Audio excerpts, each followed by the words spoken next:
On Saturday, the 30th of January, hundreds of protesters marched against the government's proposed planning and housing bill.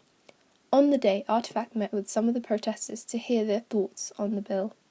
I'm here to show the Green Party's support for the campaign against the dreadful, disastrous housing bill. The fact is, over generations, secure, affordable council housing has been at the foundation of families, of people's lives. It's where children have been brought up, been able to have their education, go forward out into the world. It's where older people have been able to grow older in security without fear and worry. And it's where communities have been built and put together. And what the housing bill threatens to do is utterly destroy current council housing, social housing areas and prevent any being built in the future. And I think the organisers are focusing on the fact that there's different parties represented in speaking here today, but there's also many people who aren't involved in any party at all.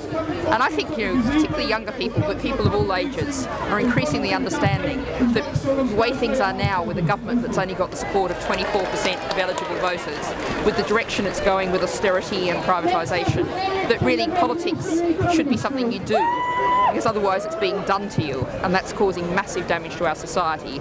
So I'd urge everyone, to get involved in politics, maybe fight against the housing bill, but get involved in whatever issues really grab them, because there's so much we need to change.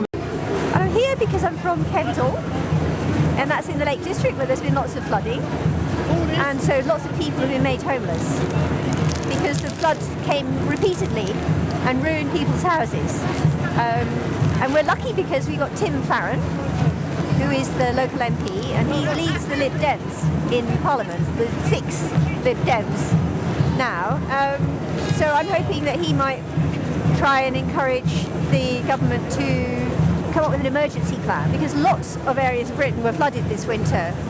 Down in Eastbourne, Manchester, Carlisle, lots of areas have been really seriously affected. So I think that they should try and let us live in commercial property like refugees do, temporarily for like 6 months while the houses are fixed. Because I'm actually homeless. The government is not recognising that the people, the working class and the poor people needs help in many ways. They are depriving a lot of people out of what they should be getting. Yes. Yeah, they're depriving us, they're closing all our libraries, selling them off. That's what they want to do, close our libraries and sell them off. We have to be fighting for that as well. The housing situation is in a mess because what they do is, move you around. If you're in your local community, they move you out, and then what they actually do is move you and then sell your properties off to big developers. And then, God knows where they're going to move you to, because you might not know the people where they're going to move you to, and you've got no choice. The choice is that if you don't pay your council tax as well, you're out. If you can't afford to pay your rent, you're out. And jobs are very scarce. And now they say that the minimum wage is £7.50. But everything else goes up. We're here today to protest against this ridiculous housing bill that's currently going through Parliament. It's an absolute disgrace. It's deliberately targeted to destroy social housing, and the promises about affordable housing are a complete joke. The definition of affordable is nothing that most normal people are going to be able to afford.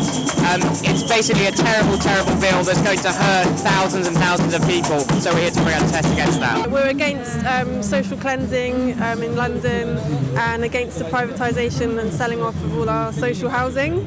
And we're also here because we all live in a co-op, and co-ops have kind of been lumped into this legislation, and there's quite a few things in the bill that will have a really negative effect on cooperative housing, which just shouldn't be in there. Basically, it's been misunderstood. I know many people that have been living in co-ops, and their co-ops have been, especially in Lambeth, a lot of co-ops have been sold off from people that have been living there for around 40 years.